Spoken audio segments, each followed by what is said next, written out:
Good morning everyone. আর আজ হচ্ছে বুধবার, মানে আমার বউয়ের জন্মবার। Good morning everyone. তো 3 দিন ধরে বসে বসে হাক যে মুভিটা আছে দেখছিলাম। একদম। আমরা তো একসাথে বসে তো ওই সিনেমা দেখতে পারি না টাইমের অভাবে। তো হাক মুভিটা দেখলাম, খুব ভালো লাগলো, মানে আমার তো স্পেশালি খুব ভালো লেগেছে। আমারও ভালো লেগেছে। তাই না? এর আগে দেখেছিলাম থাপ্পড় মুভিটা। তো থাপ্পড় মুভিটাও আমার ভালো লেগেছিল, কিন্তু আমার আশেপাশে বা চেনা জানা কিছু মানুষকে বলতে শুনেছি, কুণালও ইভেন বলেছে, হ্যাঁ এটা একটা বই হলো, একটা থাপ্পড় মারলো তার জন্য ডিভোর্স। কিন্তু ব্যাপারটা তার অর্ধেক মানুষ না ব্যাপারটা বুঝতেই পারেনি।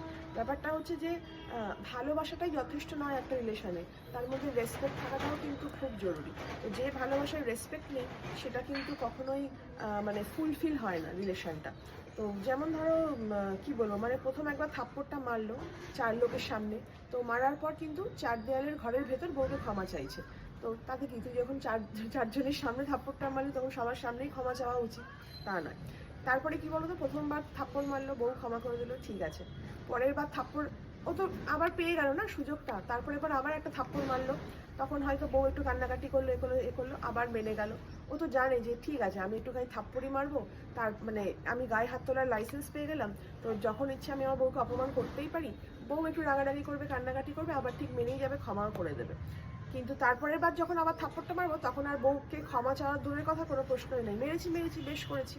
তো ওই জন্য ও প্রথম রাতেই বেড়ালটা মেরেছিল, আর ওকে ওই গায়ে হাত তোলার সাহসটা ওকে দেয়নি, ওই জন্য প্রথমেই ওকে স্টপ করে দিয়েছিল। তুমি যদি বউকে রেসপেক্ট করতে না পারো তাহলে সেই রিলেশন তোমার রাখারই দরকার নেই। এটা আমার